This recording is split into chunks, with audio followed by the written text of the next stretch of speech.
Hi, my name's Dr. Kirsten Hunter. I'm a clinical psychologist with 20 years experience, and I'm here to share psychology with you. I've written a series of 6 books called Signposts for Living.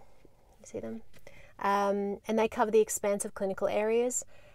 They are very exciting for me because I'm all about not keeping psychology knowledge to the professional, but making it public knowledge. And here we are.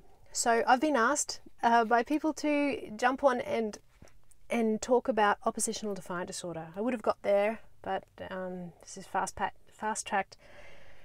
Oppositional defiant disorder.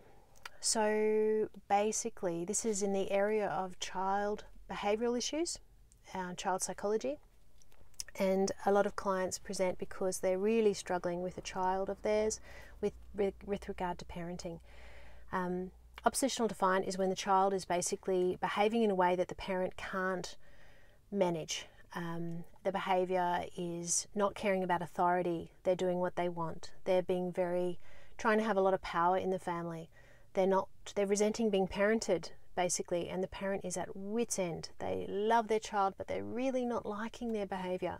And often the child with oppositional defiant disorder is hijacking the family, using up all of the energy, resources, and creating a huge amount of conflict. It's a highly, highly distressing situation. I've actually had a lot of couples who have separated over the stress of parenting a child who's just really, really tough to parent. So oppositional defiant disorder is interesting. It's an area where when the child is behaving in that way, we give it the diagnosis of oppositional defiant disorder. So it is extreme behavioural problems, and it's very much linked to the child's framework. So you could say personality, but it's a bit more complex than that. But once the parenting is tailored to the child and the parents learn how to parent these sorts of personalities, behavioural patterns, then the child can really be on track and they don't have oppositional defiant disorder anymore, which is really interesting. So it's really kind of a communication tool between professionals and for the sake of research and treatment to understand what we're talking about. It's not a permanent diagnosis, which is really important. So it's a behavioural description, I guess. So most kids are, we're going to get into theory for a second. Most kids are what are defined as negatively orientated, which means that they are motivated to avoid negative. Typical, understandable. So they are motivated to avoid getting in trouble. They're motivated to be the one kid in the class who hasn't done their homework. They're motivated to avoid punishment. And common sense parenting works with those kids, which is, arguably 75% of kids. And so that's when you can say, hey, if you do this, this is going to be a consequence, and you can growl at them, and you can just be a bit irritated, and the kid will be like, ugh, pull their head in. Whereas the other kids are called positively orientated kids, and that's about the quarter, and they are typically the kids that go on to have oppositional behavioural issues. Not always. Always exceptions. Psychology is a very grey science, but this is broadly speaking. So the positively orientated kid, they don't particularly enjoy getting in trouble either, but they are motivated by their own personal carrots, their own positive motivation.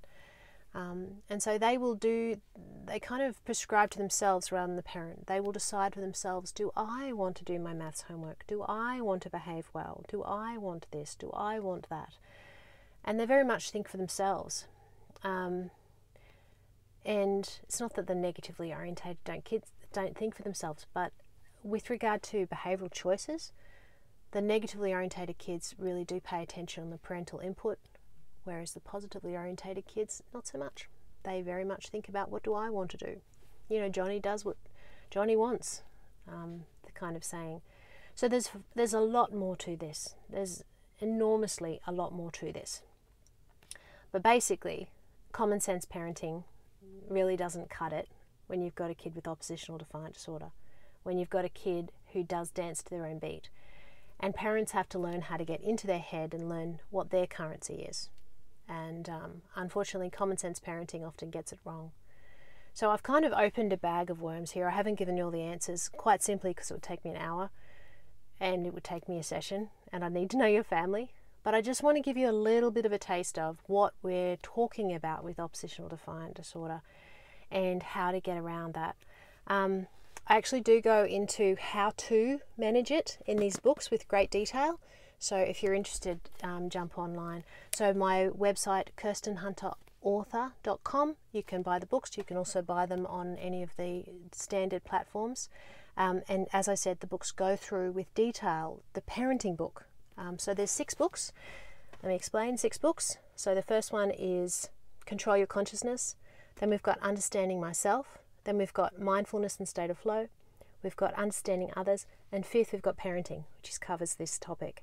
And then we've got Nailing Being an Adult, which is like a masterclass from a psych perspective on being an adult.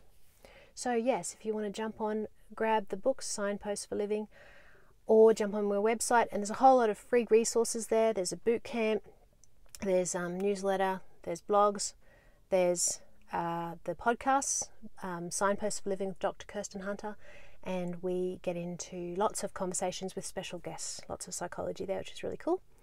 If you want to jump on board with the Facebook and Instagram, it's Kirsten Hunter Author, or Twitter, Kirsten Hunter AU.